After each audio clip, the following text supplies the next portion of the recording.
to the Bean Ninjas podcast, where you get an all-access pass to see what happens behind the closed doors of a fast-growing global bookkeeping and financial reporting business.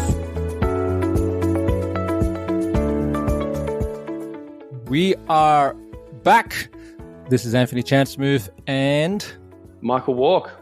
Episode 5, Part 5, the finale of this 5-part series, Working in Public. And Mike, good to have you back. How are you feeling? I'm feeling great. I'm feeling excited to wrap this up. And because this is the finale, does this mean people have to die? Is this like Game of Thrones, where you're worried about everyone? It could be. I don't know if. We got a hanger. What's it? Cliffhanger? Yeah, cliffhanger. Cliffhanger. Which family shall fall? But well, our products will continue, so there might be season 2. Absolutely right. And now, by the time that you're listening to this episode, we're estimating that it's probably been a few weeks since we actually did the actual recording. So we want you to keep that in mind. But this is really a good insight into the journey of both Michael and I launching different products within the Bean Ninjas world. And we anticipate that by the time this episode reaches you, that we would have had some progress, definitely some additional progress to what's already been happening. In this episode, we're just going to recap some of our key lessons over the past 5 weeks, and we'll get to that in a moment. Now, Mike, let's kick off with just what were your goals for the last week, and how did you track against those? So I had a couple that I set out for myself. One was to build and launch a cash flow product, which is to help people through these next 6 to 12 months and give them a path forward with their business to help them plan. The other was a version 2 of a business blueprint session that I've been rolling out at the moment. So that has been now finalized. I've got the questions all sorted, and a big learning I had from that was to reword the question in our clients' language, in entrepreneurs' language. So avoid financial jargon, trying to make it clear and trying to spell things out for people to ease them into the question. So that was a really big learning when I did version 2. And now I delivered that our first session this week as well. So that's another iteration delivered on that. And the new video series, this has probably been my biggest failure for the past 2 weeks. And I've now put recording a series of cash flow videos on hold. And I'll mention that later in the episode why I've done that. But for a strategic reason, I wanted to map out a proper structure to these videos rather than just pointing and shooting each week with whatever the hot topic was, because they're going to lead into a bigger signature system that I want to roll out. So I wanted to do them properly and spend the time. So I didn't want to do something half-hearted. So I put that on hold. That's awesome. And I do want to, let's come back into that whole planning for content thing, because that's going to be very relevant to a lot of people listening to this. And, a common question, anyone thinking about this stuff is like, well, what should I be putting out, and when should I put it out, and how does it actually generate buyers and people interested in my stuff? We'll come back to that, but it's a really good point that you raised. So thanks for doing that. What about yourself, mate? What was your objectives and how'd you go? All right. So I had 3 from last week. The first one was to launch a weekly community newsletter for our private Bean Ninjas Slack members. And that's done. We've had actually a good open rate on the emails. So 50% of the members on that list have been opening the emails. And then we actually had a few people sign up to a couple of our upcoming events as well, which was good. Okay. Because that's the whole intention of the newsletter. And this was a big lesson from my community management days, is when you're building a community online, you want to, and you're doing it in some kind of platform, whether it's, well, for us, we're using Slack, but for other people, they might be using Facebook groups or something else. You need to give people a reason to keep coming back into the group. And so, you need to sort of have a trigger. And for us, sending a newsletter to those members is a trigger. So it's like a notification you get in your inbox and you go, oh, that's what's happening. That's kind of interesting. Let me check that out. And so you got to find a way to do that. And that was the first objective, which was met. Well done. 50%, I should just say 50% open rate is really good, mate. Yeah, it is. So we'll obviously monitor how that progresses over time. If we can keep it around there, or even like for me, above 30% is sort of industry standard in terms of email open rates.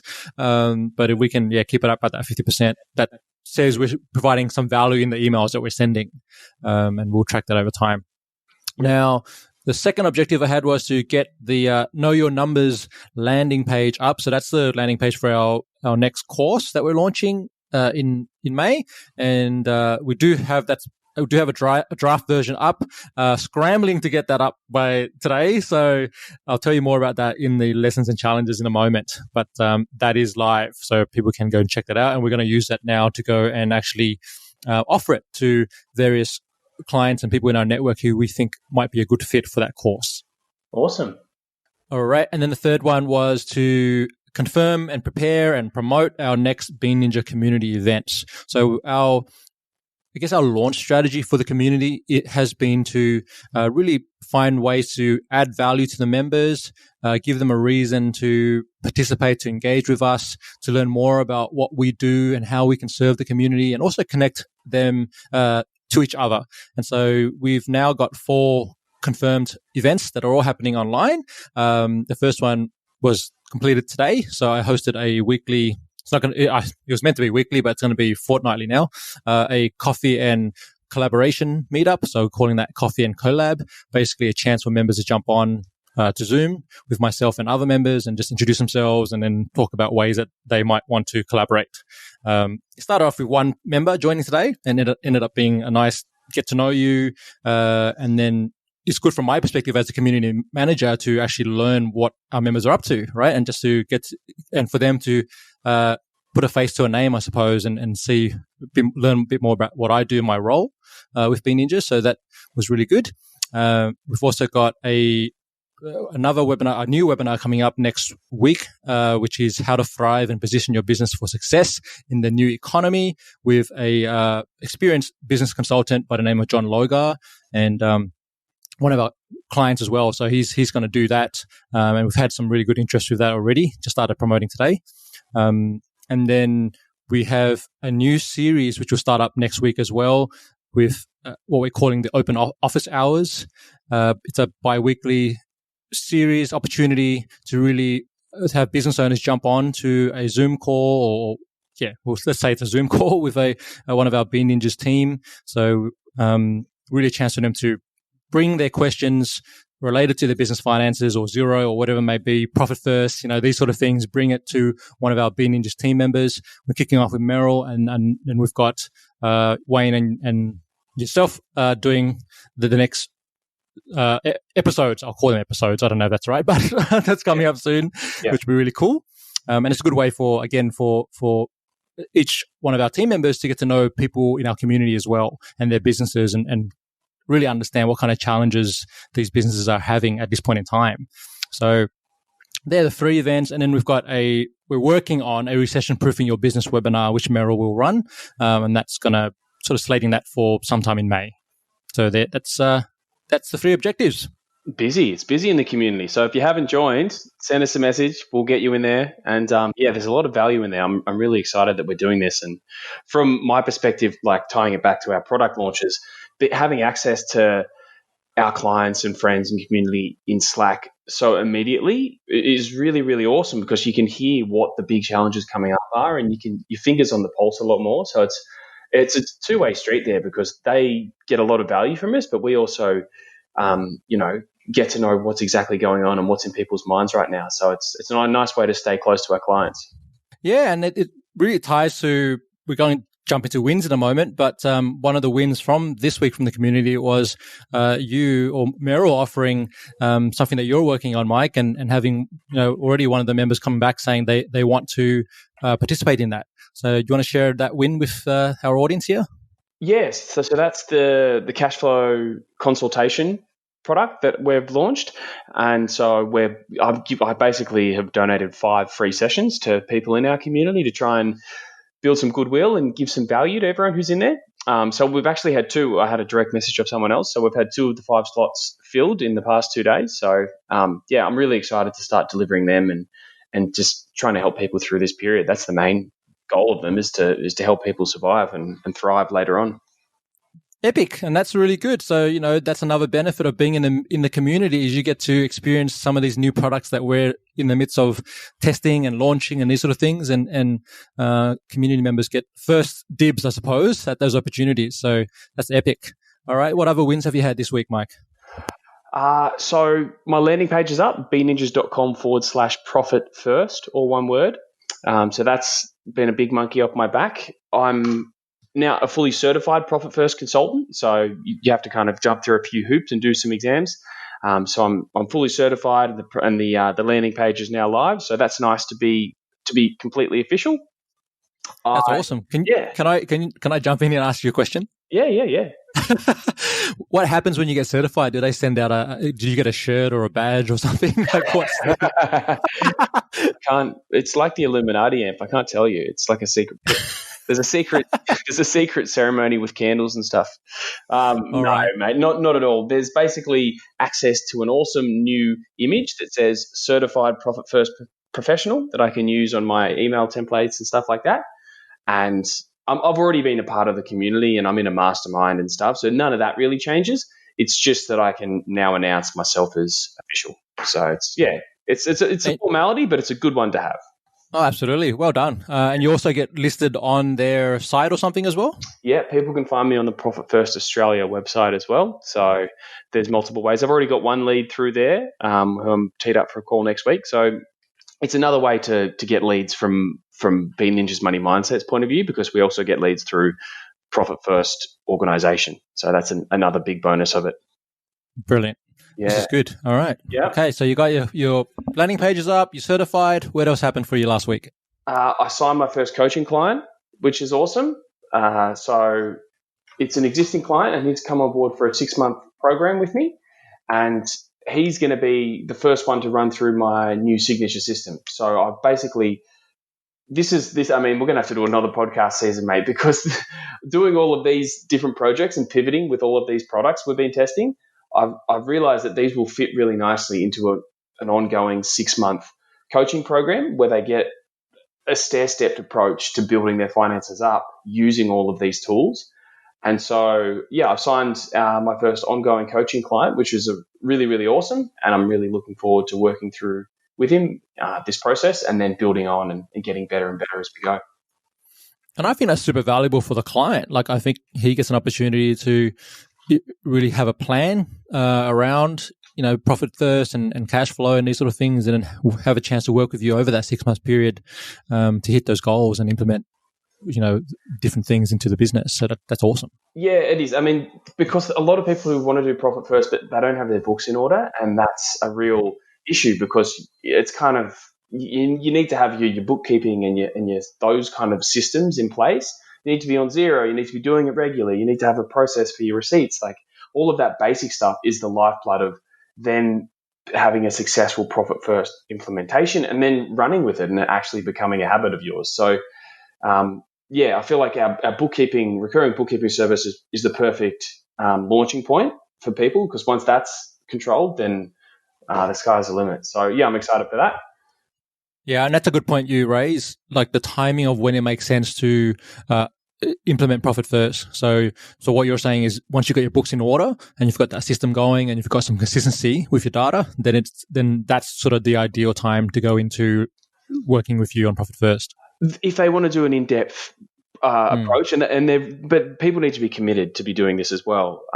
There's very much the DIY light version, which I'll hint in our goals at the end of this, but people can just open up a GST account and open up a tax account, and then they've got 2 different bank accounts and they're off to the races with a minimal version of. But this is more for people who want to go in depth and are interested in learning and kind of receiving some coaching about improving their business in a meaningful way. So there's the very light approach, and then there's the more in-depth kind of things where we're really looking at the business performance and trying to supercharge that. That's awesome. Like, I can't wait to see sort of as things progress and you have a sharing of just things that are happening for the client and wins and things along the way. That'll be really, really interesting. Yeah, I'm excited. And what about you, mate? What are your wins for the week? Okay, we got the Know Your Landing page up, Know Your Numbers landing page up. So that was one. I had an opportunity to get interviewed on 2 separate podcasts. One was a Facebook Live, and really talk about. One was really more around just navigating through COVID-19 and productivity tips, and how like what we talked about on previous episodes, just how are we managing well-being and mental health and these sort of things, which is really good. I mean, it didn't feel like a podcast, and I think that's what he intended. It was more just let's have a chat and see how people are navigating this process right now. Yep. And then the second one was a conversation around the importance of community building and having an active community or engaging in an active community as a small business during times of depression and recession, which is what we're in, right? So that was really relevant and hyper relevant to where we are right now. And so that was a good platform for me to share some insight around that and why we're so big on building community right now, as we've been talking about. That's awesome. And then the third one, you'll have to make sure we post them in the show notes, mate. I'm sure listeners might be interested to check them out. Yep, we'll do.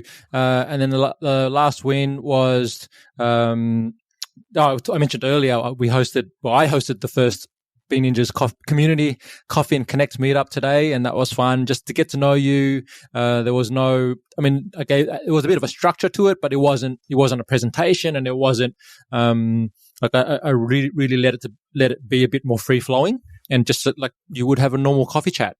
And I think that, it was good that it was actually one person that showed up, because it actually let me test and get some feedback around that format. And then, when we run this again in a couple of weeks, we'll have more people, and that way it'll be much more of a networking type, collaboration type session. So we'll see how that goes. Awesome.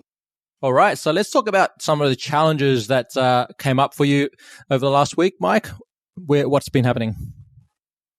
So, I mean, the challenges, the videos not being done are probably the big one that's kind of hanging over my head, that I'm kind of disappointed that haven't get done. But as I said, they're going to be pivoted into a bigger plan. I think selling the new cash flow management sessions and trying to work out just in my own head internally how that plugs in to the bigger portfolio of ways that we can help small businesses, because with you rolling out our awesome education offerings and community offerings, and I'm kind of got the financial coach hat on and trying to see where we can add value, it's a challenge to make sure that my messaging and also the products I'm giving fit within all of that and still really give up a whole bunch of value. So that's been a big part, and making sure that I get that right when I'm delivering these cash flow forecasting and scenario planning sessions. Probably a big one, actually probably the biggest challenge, has been the profit first implementations. A full profit first implementation is an expensive price point for a lot of small businesses if they're not fully committed to undergo the complete process and transform their business in a really meaningful way. So because we're coming into uncertain territories, everyone's cutting costs, and that's completely understandable. And it's funny, I want to help people get through this, but also need to be, paid for my time. So the full implementation is now kind of seems to be an expensive price point, and I'm trying to explore these other products that will still really provide the juiciest value of this without that same time commitment and product. So that's why the cash flow management sessions and the blueprint sessions have been really good, because they're a smaller time commitment on my behalf, which means I can make them cheaper and give them to more people. And the big challenge ahead will be, as I mentioned before, developing my signature program, which is combining these aspects of cash flow, of profit first, of mindset, goal setting, some financial coaching, wrapping that all up into a meaningful stair-step approach that makes sense to people, and delivering that over a 6 to 12 month period. What about you, mate? There's some really good stuff that I'm just taking some notes for us to come back to around what you just shared. So we'll come back to it, but this whole idea of, just navigating and understanding how we can add value to specific clients or businesses, and then timing around what the market force views as valuable. Obviously, coming into recession, that's going to impact perception as well around what should I be putting my money into from the business owner's perspective. And so all these things have like forced us to really reevaluate our products. And certainly we've had to do that with our courses. And I can see you're doing that with Profit First and the implementation product, and I've seen things like that as well. So we'll come back to that in a moment. Okay. Really important point. Okay. So for me, I had a few challenges, like with the landing page. Something that really happened there was just tech challenges with WordPress and getting Stripe to work with a Gravity form. And so a bit of background information, we actually work with a developer who does the tech side of things for our website. Even though I have some background in that, it's really not my cup of tea. Like, it's not where it will take me hours to work out this stuff. And so we give it to our guy and he goes away and does it. But one of the issues with Stripe is that to give access to Stripe would actually mean you have to give access to our client list and client confidential information about the clients and stuff like that. So we're really protective of that for security reasons. So we had to navigate and find a way of doing that, and we got there in the end. And then the other one was just the theme that we use. We're using Divi on our website, and there was an upgrade that happened, and that caused basically this issue where we couldn't update the landing pages. So, that was literally yesterday, and me going, oh my gosh, like the day before. And so anyway, that's been resolved. It's up and running now. So, thumbs up. Going to give a shout out to Martin, who's our developer working with us on that one. And, also, Tuned WP, which is Justin's company. They're the guys who actually are doing our WordPress support. So those guys have been amazing. Now, the second challenge was we had some people join our private Slack community who are actually not paying clients. So they kind of found they jumped the gate somehow, came into the community, and it wasn't until I did an audit of the member list yesterday, and thanks to Meryl for encouraging me to do that. Then we realized, there's a bunch of people here that really shouldn't be here, or did we somewhere down the line invite these people in and now realize that they're actually not ideal members for the community? Wow. And so how did they get in? This is like a murder mystery. So essentially we had a process, because we offered our DIY financial foundations course to support small businesses throughout this COVID month. And so as part of that process, we also opened a door to invite those people into the community. Of course. Right. Yeah. But throughout this transition period, we I guess it slipped my mind that's was the instruction that we had, and that's what we agreed to do. And then now it's kind of like, actually they're not engaging in the community. They're a bit too early stage. And we want to make sure that the conversations are fruitful for everyone in the community. Yeah. And so, so now we're just working through a process of, look, we do want them around. It's not like we're going to go and kick them out, but it's more around having a conversation with each of those particular members and saying, look, if you want to be involved, then we do have, the membership for the community. It's not free. Like it's actually for paying clients. It's free, for a year, but there's actually, an investment you need to make. And if you want to join, this is what the investment is, and you've got to apply to come in. Yeah. So we're going to have those conversations. We're going to let them stay for another few weeks, and then I'll follow up with each person to let them know. Fair enough. And then the third one is, an issue I raised previously, but this is still around improving engagement inside the community Slack channel. And what you had said last time about, there's so many platforms that people are using, and maybe they're already using Slack for their own team. And so what's going to make them want to come over and engage in the community? So what we started to see, a positive sign here is, because of the events we're starting to roll out, they're a really good reason for people to come in and start asking questions and offer thoughts and things like that. And also, when we invite people to participate in things like private betas or launching of your cash flow product or whatever it may be, people start to engage. So it's a process, and we'll continue to involve this over the coming months. Yeah, absolutely. And I think it's just, once you get the momentum, it'll be off to the races. But I really think those face-to-face calls where people can see each other, so the coffee and collabs are going to be great. just so people kind of it's like building a friendship, right? It takes time. And so you can't expect people to drop everything and start commenting on all of our posts. But I think we're definitely moving in the right direction. And I'm noticing a lot more, especially with the event launches. So yeah, good work, Anf, on that. Awesome. Thank you. All right. So now you did talk about some of the, you called it a failure, but I'm going to say there were some lessons in that. So what were the lessons around creating video content that you had? I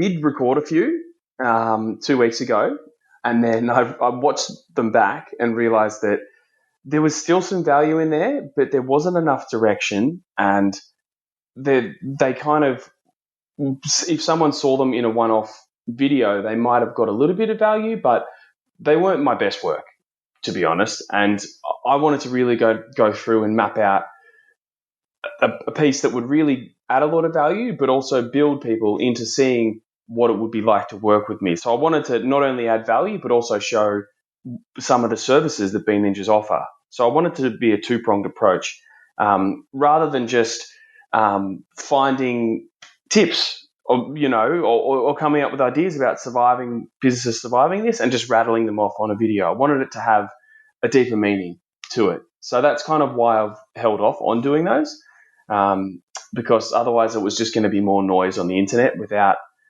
a lot of backbone, if you know what I mean. Yeah, 100%. Like, I think what you're saying about just getting clear on the strategy is the correct first step. Like, I think a lot of people jump into, let's just go out there and grab the phone or the camera and just put content out there. And if you're not, like you say, you don't have a clear direction, not only does the content not hit the mark, I think it can actually damage your brand or reputation to some degree. Like, people want to, be guided. And so if you have a clear structure of, okay, what's the end goal? It's not about the content, right? It's about the message. It's about the product or the service or the way I can support someone. And then sort of lay that out first. And then you go, okay, now what are it's like a puzzle that you're putting together, and you go, okay, well, here are the pieces of content that I need to record, that guides people down that path. And I think that's, some really good insights from you on that one. Yeah. I just needed to better define the key problem in our clients' or potential clients' mind and show a clear way to solve that, rather than just giving general tips about reducing expenses, increasing cash flow. I wanted it to, have a bit more substance. So, yeah, you'll probably, by the time this comes out, I will have started releasing them, so people can go check them out on my LinkedIn. Yeah. We'll definitely link to them when they're up. But that's a really good point about just getting really clear about what the specific challenges are. And you mentioned it earlier. It's about also saying it in their language, right? So communicating it, because it's easy for us to jump into accounting jargon and all these sort of things, but if people are worried, and this is what we learned from the course, if people are worried about paying their bills and we start talking about cash flow modeling or something like this, right? It's a disconnect already. So people, but if you start the video saying, hey, like, are you worried about paying your bills? Like, watch this, 3-minute video and I'll share a tip. And then you kind of, they're hooked with that. And that gets them in, and gets their attention going, I guess. And then you want to listen to it. So that's really good. Yeah. And it's about like which of the key areas are we addressing? Like, is it security? Is it their health? Is it relationships? Is it their status? Is it growth? Is it, at the moment, it's kind of security, safety, or survival. So it's got to be really speaking to that in a clear way. And I think that's probably my big product launch lessons. It was around let the customer telling you what they want, speaking to them, and developing the products around their pain points. And even in the questions I'm asking them, speak in their language, and don't try and put my chartered accountant's hat on too much, because that's just jargon to a lot of business owners. So I need to, really get in the trenches with them and build it out from there. That's probably been the big lesson. And probably the other big one was be resilient and adaptable to the changing conditions, and that the profit first implementation that I begun this product launch with has completely developed into a whole new beast with the blueprint sessions, the cash flow forecasting, and now this signature system. It's been a continual process. So that's only come from being on the call, a lot of calls with people and hearing what their problems are and then trying to solve them. And probably my last one, I think, before we continue, is knowing my own value. And that's been a big learning point for me, because I've been on a lot of calls and given a lot of value, but I think I've been doing some of them for free, and I've kind of like, I think I need to be charging for these. So it's about knowing the value that I give to market and being able to accurately explain this to people without being forceful. So that's probably another one when I've got my business owner hat on, is to be mindful of that as well. That's really good. Do you have any tips around just pricing? Like, how do you, in relation to that, knowing your own value? I mean, how would someone listening to this even begin? I know this is probably a can of worms here, but how would you how did you go through the process of understanding, well, this is what an hour of consulting with an accountant on my level is worth, and then sort of marrying that with, well, this is where the market's willing to pay at this point in time, or what the competitors are doing? Like, how did you arrive at that?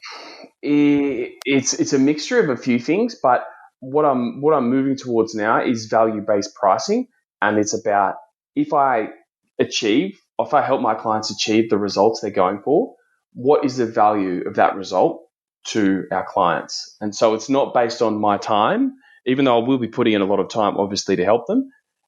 It's based on the value of the problem that I'm solving for them and the growth that results in helping them with that problem. So it's more about ascertaining the real core issue and how much does that mean to them. And then if I can help them solve it, and we do, what would be the reward for that? So it's kind of value-based pricing rather than cost-based pricing. Yeah, I like that. And that's really good, because what you're saying, well, what I'm hearing is what you're selling is the outcome. And the outcome is, although it's easy to get caught. I see this happening with a lot of consultants and coaches, where it's like, you get me for an hour, every month or every week. But really what the client really cares about is, well, what's the outcome at the end of that engagement? Right. And so if you go, and how much is that worth to them, whether it's time savings or increased revenue, increased profit, or whatever it may be. So yeah, that's awesome. And that all comes from asking better questions at the start, which is why I've been iterating on the blueprint, is trying to get to the kernel of the real problem and their true internal motivations. And so that comes from being really clear about getting to that deeper layer rather than just explaining the list of services B-Ninjas provides. It's trying to go a little bit deeper with the people when we're on the call. That's so exciting, man. I'm glad you're going through that. Yeah, it's a process, but hopefully we'll get it. What about you, mate? I'm sure you've had a lot of ups and downs in this product launch. I know we both have. What are your lessons from the past 5 weeks? Yep. So product launch lessons, got a few. So the first one is relating to what you said about being resilient and adaptable. So the way I view things is there's no failure. I mean, it looks like failure. Like when we did the launch of the course and it really bombed, and COVID hit and it just went bananas. So it's more about there's no failure, but there's learning and feedback, right? It's like, okay, well, what did we learn from that situation? How can we do it better? How can we do it more lean, or whatever it may be, and then adjusting and moving forward, right? So that was important. What I learned specifically from the course launch was that what you call your product, the naming of the product, actually makes a difference to the buyers, right? So and this goes back to your note about saying things to customers in a way that they can hear them, right? And in their language, because we were calling it a zero bookkeeping, learn zero bookkeeping or something like this. And that's not what people wanted. Like the people that wanted it want foundational, like beginner, how do I run a report in Xero, like click in Xero and these sort of things. And that's not what we were actually selling, or that's not what the product was, right? And so we had to adjust that and work through, okay, well, what is it that we're actually selling? And it's actually financial foundations. It's actually learning the basics that you need and setting that up in Xero, so that you can then move on to the second stage, which is to know your numbers, right? So that's been really interesting. And this all relates to finding product market fit and getting clear on who your buyer is, understanding that, what the actual pain points, just what you just said, Mike, and then pivoting the message to really fit the buyers at where they are currently, and what they want and where they're trying to get to, right? And so when we started going through this pandemic, everyone's focus went from growth. Immediately it went to survival. Like it went to, I got to make sure that I'm still around in 6 months. Yeah. All right. And so now we've sort of been working through, even in the way that we're naming our webinars and things like that, and in the blog posts and the content we're putting out and updating the website. So I don't know if you've noticed the little link at the top of the website, which is COVID-19 support, right? There's these things that are there to let people know that we care and that we are there to help them work through these challenges. Excuse me. And then in relation to just selling the product, really, a key lesson here is to put energy into really in building what Seth Godin calls the minimum viable audience. And because what a lot of us tend to do is focus on the minimum viable product. What's the product we're selling? Instead of going the other way and saying, focusing on, well, what's the audience that I'm trying to support? Who can I actually serve that needs, the skills or the thing that I can give them? And then putting energy into the outreach, building those relationships, connecting with them, and doing that months before you get down the launch phase, right? And so by the time you get there, then you can actually involve those people in the launch, right? And this is kind of, we're seeing that with the community in a sort of minor, like a small way. People are in the community. We start to learn more about them. You're jumping on calls with each of these people, and so am I. And then we're saying, hey, based on what you're saying or where you're at, okay, this might be a good service for you, or I feel this could be useful for you. You want to have a look at it. And they're much more open now because they know who we are, right? Yeah. And then the last point here is what came up when you were just sharing just now is it's really important to sell a journey and not just a single product. Right. So I started off with a course. You started off with this profit first implementation product. And then what we've come to realize is actually, how does this all fit together, and how does it mirror and match the journey that the business is going through? Right. And so when we're having conversations, we can go, we can say, well, where are you now, and where are you trying to get to in 12 months time or 90 days or whatever the time period is. Right. And what's the appropriate service and solution that we can help you with right now, right? And then basically offer that, and then they're more likely to be receptive to it because they can see that you're considering the entire journey and not just trying to push a single product, right? And so that's super valuable, and that's been what we've been talking about. And internally, we were on a call a couple of days ago, and I've been talking to Wayne and to Meryl, and we're looking at, well, how does each of these products fit inside of the Bean Ninjas ecosystem, and how do they relate to each other, and how do we, cross-sell, upsell, or promote products, within the ecosystem based on where the business is at any point in time. Or give for free as well. There's the courses we're giving for free and providing that value to people who are just getting started, with the idea that they pay it back down the line if they stay with us. So it's the free stuff as well that really helps people. 100%, right? Because not everyone's going to come in with, $1 million company. And so we got to go, well, if they're at, $500,000 or they're even less, they're just starting out today, and how long is it going to get them? We anticipate, on average, a 3-year journey. So what does that look like, and how can we best support? So that's really, really cool. Okay. So, anything else you wanted to add to those insights? No, I think it's been a quite a ride for both of us, I think, and especially having COVID-19 erupt in the middle of this adds a certain flavor to the whole podcast series. I'll be interested to listen to it all back, but I think we've both taken a lot of value from sharing this with our audience, and no, I'm glad we did this. Yeah, I love that we have this like timestamp. Like we can always come back to this 10, 20 years later and go, that's what happened. That's where we were during COVID-19. That's right. It's interesting. Okay, so we're going to just wrap up with a couple of things that we're both working on over the coming month. So Mike, what's on your agenda? I want to be in the trenches with our clients as much as possible. So helping them with the blueprint sessions I've been discussing, the cash flow consults that we're just rolling out now, and most importantly, Profit First. The world really needs this, and Profit First is the perfect antidote to these times to get people through it and to sharpen their toolkit. So I feel like what I'm offering and what we are offering is really, really useful to help businesses in this period. So it's just about trying to get that word out there and deliver it to as many people as possible. And also the next big goal is rolling that into the kind of signature system, which is the money mindset coaching program that we've already got one person signed up for, and provide that journey, like you said, across for people who want to make that bigger investment to supercharge their business. That's probably the big goal ahead is climbing that mountain and really getting the word out about that. And also I want to not just provide that kind of like in-depth coaching program. I'm also got plans for like a DIY course for Profit First online, which is going to be a much cheaper price point, and it's going to be self-guided for those who can't afford a full implementation.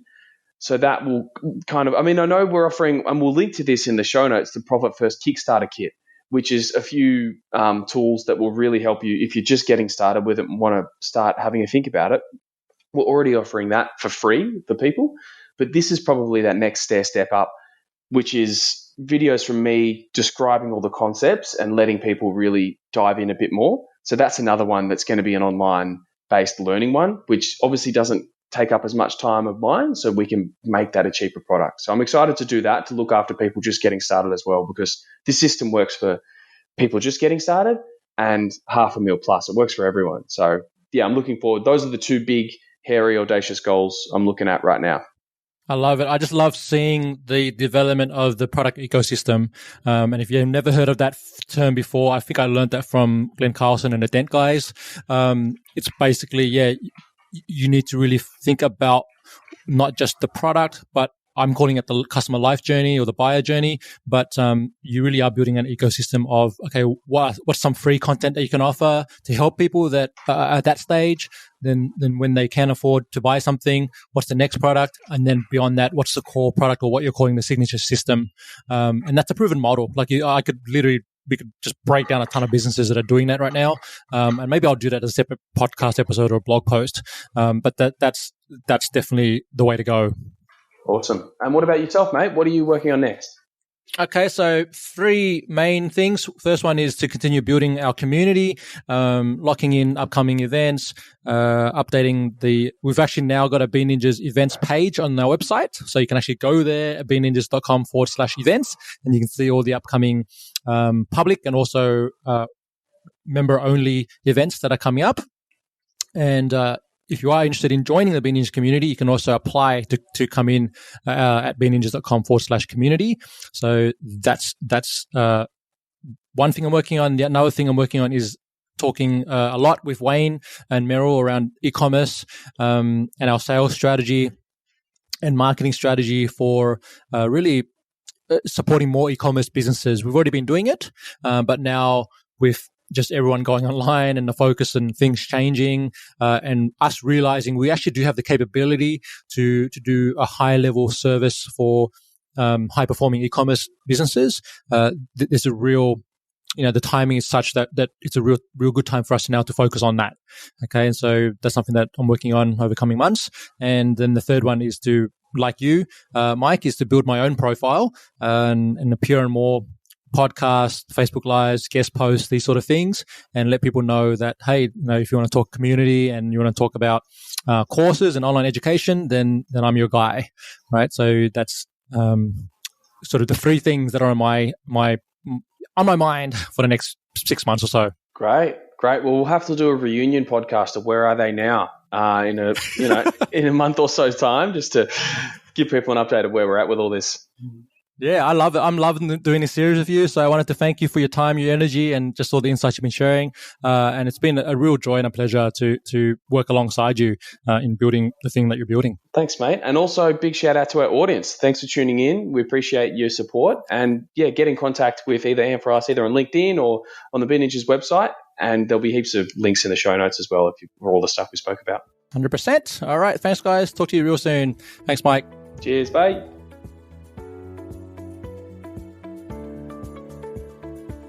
Want to better understand your business, make better financial decisions, and also drive more profit?